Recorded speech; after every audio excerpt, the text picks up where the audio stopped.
நேயர்களுக்கு வணக்கம். இன்னைக்கு நம்ம எந்த தலைப்புல விவாதிக்க இருக்கிறோம் அப்படின்னா, ஜனநாயகன் படத்துக்கு என்னதான் ஆச்சு? யாரு அதை வெளிவர விடாம தடுக்கிறது யாரு? யார இந்த கட்சிக்காரவங்க எதிர்த்துட்டு இருக்காங்க? இத பத்தி தான் நம்ம இன்னைக்கு பேச போறோம். இதெல்லாம் இல்லவே இல்லைங்க, இதுக்கு சம்பந்தப்பட்டவங்க யாருன்னு எனக்கு தெரியும் அப்படின்னு உடைச்சு பேச ஒருத்தர் வந்திருக்காரு, வெள்ளை சட்டக்காரரு. அப்படிலாம் இல்ல, என்ன ஆனாலும் எல்லாத்துக்கும் காரணம் ஆளுங்கட்சி தான் அப்படின்னு பேசுறதுக்கு அணில் குட்டிகள் வந்திருக்காங்க. வாங்க நிகழ்ச்சிக்குள்ள போலாம். வணக்கம் சார். வணக்கம் அனில். முதல்ல பேசுங்க சார். முதல்ல அவங்கள்ட்ட கேளுங்க, என்ன காரணம்னு கேளுங்க, நான் பதில் சொல்றேன். சரி, நீங்களே எப்ப ஆரம்பிச்சிருங்க. ஏங்க சென்சார் போர்டு இது கொடுத்தாங்களா?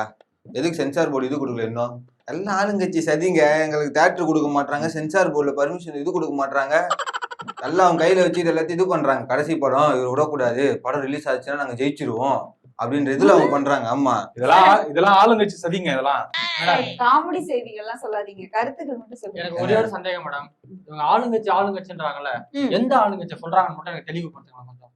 சொல்லுங்க சார், எந்த ஆளுங்கட்சி சொல்றீங்க? பூ கட்சி இங்க இருக்கா? இல்ல பூ கட்சி இல்ல, அப்ப ஆளுங்கட்சி யாரு? அவங்கதான் சார். உங்களுக்கு தெரியவே நம்ம சார், உங்க பாண்டிச்சேரியில போய் கூட இங்க ஆளுங்கட்சியை தான் வந்து அடிக்கிறாங்க. அப்ப எந்த ஆளுங்கட்சி உங்களுக்கு? மேடம் எனக்கு இதுதான் மேடம் சிரிப்பே வருது. இந்த சிரிப்புக்காக தான் நான் கேட்க சொன்னேன். ஸ்ட்ரெஸ் ஆகும் தான், இப்போ சிரிப்பு வந்து நல்லா இருக்கு எனக்கு.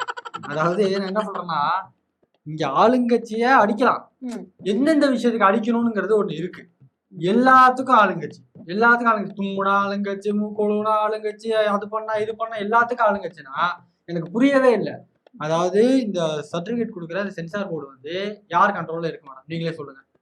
சென்ட்ரல் கண்ட்ரோல்ல. அங்க இருக்கிற முக்காவாசி பேர் சென்ட்ரல்ல இருக்கிறவங்க, சென்ட்ரல் கவர்மெண்ட் கீழே வேலை பாக்குறவங்க. ஆமா ஆமா, அந்த வித்யா பாலன் அவங்க எல்லாம் இது வரைக்கும் ஆளுங்கட்சி அந்த பிஜேபி எதிர்த்து எந்த வார்த்தையுமே பேசினதே கிடையாது. அப்படிங்கிற பட்சத்துல இந்த விஷயத்த பண்றது யாரு மேடம்? பண்றது சென்ட்ரல்.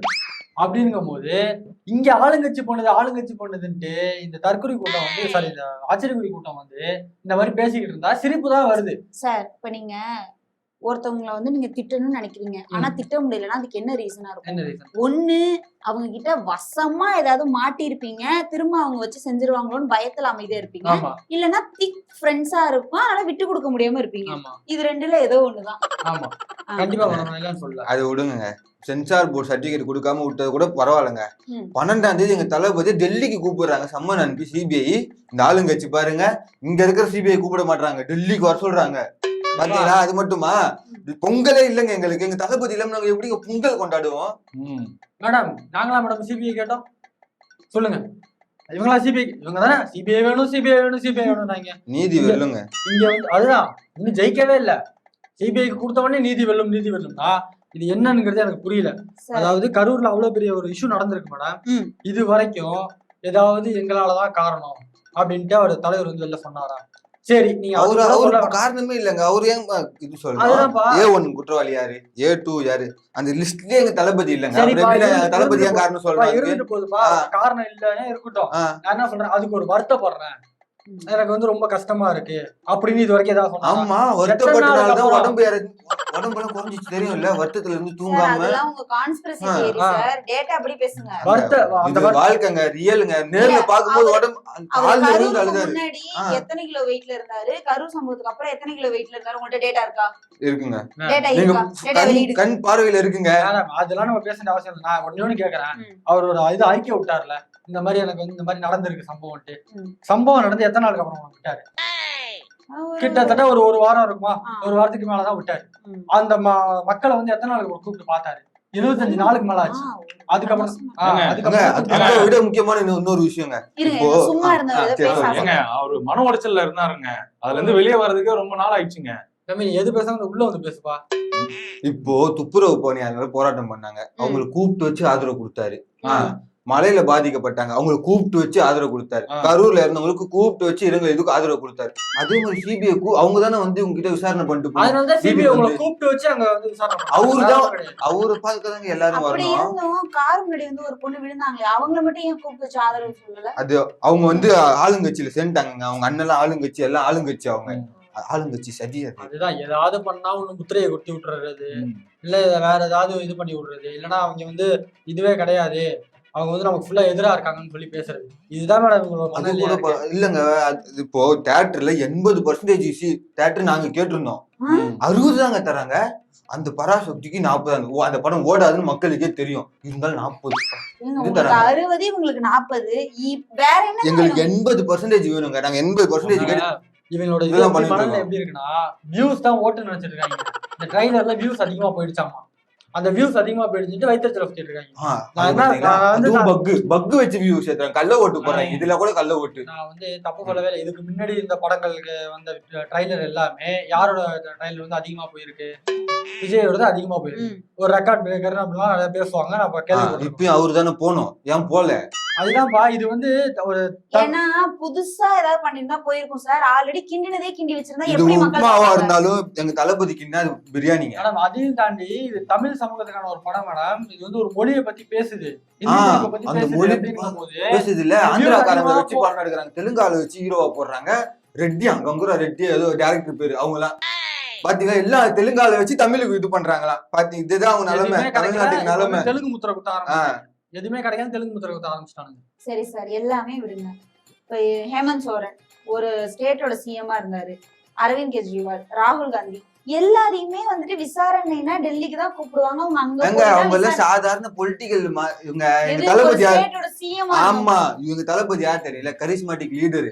அவரு நேர்ல வந்து யாரா இருந்தாலும் பாக்கணும். அவரு எல்லாம் வெளில போக மாட்டாரு, கருத்துருவாரு, டிராவல் எல்லாம் ஒத்துக்காது. சரி சரி, கரிஸ்மாட்டிக் லீடர் வந்து சிபிஐ என்ன பண்ண போறாங்கன்னு பொறுத்து பாருங்க. 12ஆம் தேதி பாருங்க, சிபிஐ கதற விட போறாருங்க தளபதி. ஆமா, சரி சரி பாப்போம். மேடம் எனக்கு ஒரே ஒரு இதுதான் மேடம், இவர் ஏன் அந்த சர்டிபிகேட் தரதுக்கு இஷ்யூ வர்றதுல பிஜேபி தான் காரணம் சொல்ல மாட்டாரு. ஏன் சொல்ல மாட்டாரு? அவங்க காரணமே இல்ல, அதனால சொல்லல.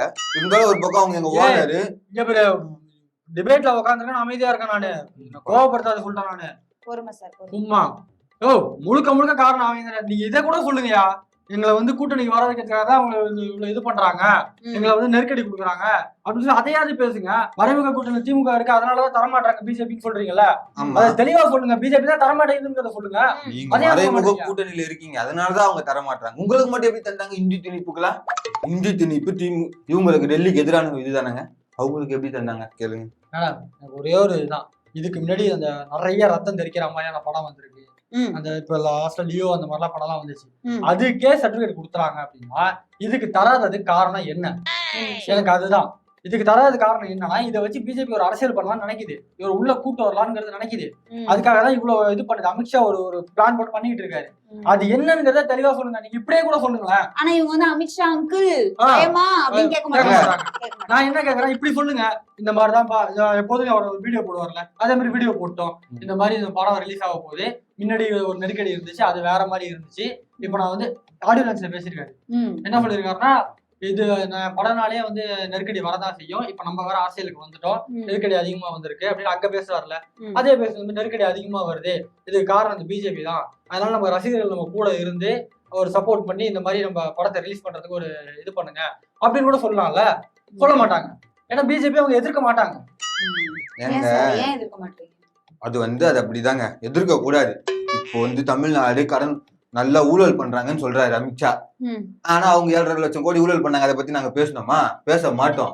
ஏன் பேசக்கூடாது? அதே மாதிரி தமிழ்நாடு அதிகமா கடன் வாங்கின மாநிலம்னு சொல்றாங்க. 200 லட்சம் கோடி கடன் வாங்கினது அதே மத்திய அரசு. அதை பத்தி நாங்க பேசணுமா? பேச மாட்டோம். இதை மட்டும் தான் பேசுவோம். சரி, மலேசியாவுக்கு கிளம்பி போறீங்களா? ஏன் சிபிஐ விசாரணைக்கு டெல்லிக்கு போக மாட்டீங்க? அதுக்கு பதில் சொல்லுங்க. அங்க பொல்யூஷன்ங்க, ஒரு ஏர் பொல்யூஷனா இருக்கு, அதெல்லாம் போக முடியாது. எங்க தளபதி ஹெல்த்துக்கு இதுவாயிடும். ஆனா சிபிஐ வர சொல்லுங்க. தமிழ்நாடு வீட்டுக்கு பணி வருவாங்க, யாரா இருந்தாலும் வருவாங்க. பணி வருதுன்னா ஆமா வருவாங்க. ஓகே சார், இப்ப வந்து 12ஆம் தேதி சிபிஐ வந்து என்ன பண்ண போறாங்கன்றத பொறுத்து தான் பார்க்கணும். அதுக்கப்புறமா நம்ம இதே மாதிரி அனில் குட்டிகளையும் தூக்கிட்டு வந்து நம்ம இன்னொரு ஷோ யார் ஜெயிச்சான்னு சொல்லுங்க. இவங்க ஜெயிக்கலன்னு சொன்னா கடிச்சிருவாங்களோ? நீங்க தான் சார் ஜெயிச்சீங்க. ஜெயிச்சிட்டோம்.